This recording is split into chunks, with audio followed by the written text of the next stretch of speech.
Je vous le disais au sommaire, le gouvernement guinéen plus que déterminé à mettre fin aux interprétations erronées sur certaines actualités. Ce jeudi, les porte-paroles de la présidence de la République et du gouvernement ont animé une conférence de presse conjointe. Le général Amara Camara et Ousmane Gawal Diallo ont abordé des questions relatives à l'actualité socio-politique, notamment le chronogramme de la transition et la disparition des deux activistes de la société civile. Les temps forts de la rencontre avec Mamadi Terna Kamisoko. Le jeu en vaut la chandelle, introduit par le ministre de la Culture, le général Akamara et Ousmane Gawal Diallo, respectivement porte-parole de la présidence et celui du gouvernement, à cœur joie devant la presse nationale et internationale. Côte à côte, les deux hommes d'État passent en revue les sujets en lien avec l'actualité sociopolitique du pays. Trois grandes thématiques sont abordées.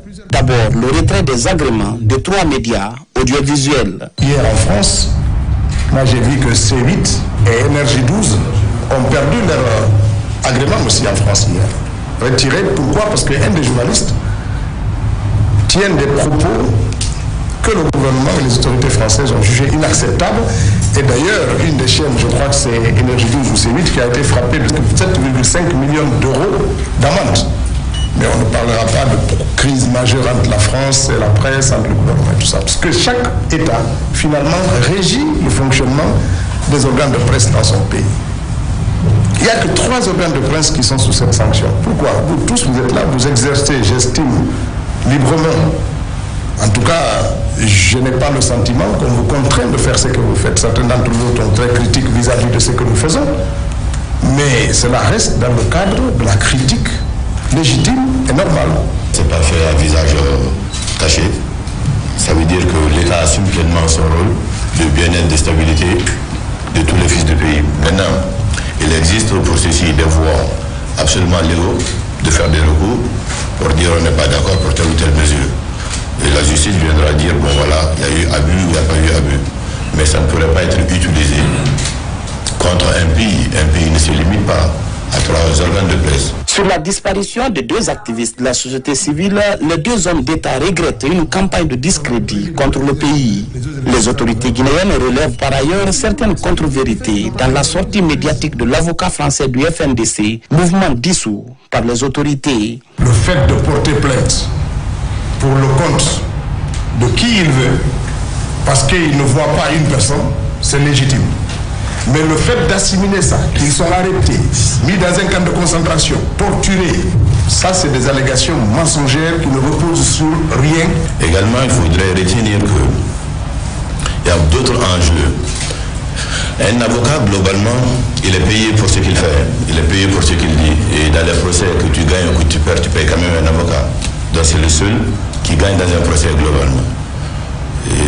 Qui vient nous dire ce que moi j'appelle, avec tout le respect que je dois à chacun de vous ici, des grossièretés à l'encontre de notre pays, et quand c'est dirigé contre le chef de l'État, ça s'assimile un peu à de la grosse bêtise, parce que de droit, on sait comment, on articule, on fait des plaintes, on fait des procédures. En abordant la question du chronogramme de la transition, les porte-parole de la présidence et du gouvernement ont exprimé l'attachement du pays au respect du compromis dynamique trouvé avec la CEDEAO. Un accord qui définit quelques préalables avant l'organisation des élections prévues. Dans le calendrier connu actuellement et officiel, nous travaillons pour que le référendum se tienne en fin d'année. Le retour à l'ordre constitutionnel est enclenché. Ça veut dire quoi? Ça veut dire que nous travaillons pour doter notre pays de constitution. Nous avons des hypothèses, nous avons des objectifs qui sont assignés, que j'ai déclinés tout à l'heure sous 3 rubriques, du social, de l'économique et du politique, qui sont en train de structurer tous les autres éléments, y compris le calendrier qui va être fait. Il y a des objectifs qui sont assignés à tout ça. Et je ne suis pas sûr que beaucoup d'entre vous aient peut-être eu le courrier qui a été échangé entre la CEDEAO et les autorités de la transition par rapport au chronogramme de la transition. Je vous demande vivement de chercher à vous en approprier si vous n'avez pas un peu trouvé les moyens effectivement de mettre à votre disposition. La date du 31 décembre 2024 est effectivement mentionnée dans ce courrier-là.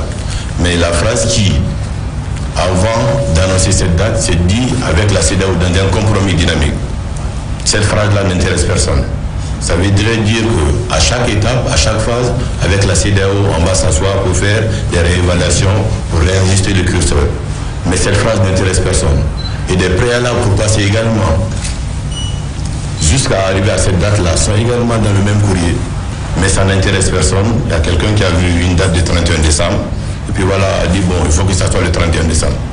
Mais en même temps, il va falloir peut-être que tout le monde soit sensibilisé au fait qu'une élection, c'est dans la paix, la quiétude et dans la concorde. Et nous, on va concourir à ce que cette paix et cette quiétude-là soient garanties pour que le processus, que la transition vue aujourd'hui ne soit pas interrompue. Cette sortie médiatique des deux ministres vient ainsi clarifier la lanterne de l'opinion publique. Un exercice qui va désormais se perpétuer entre le gouvernement et la presse dans le seul but de mettre fin à certaines spéculations et interprétations erronées dans la cité.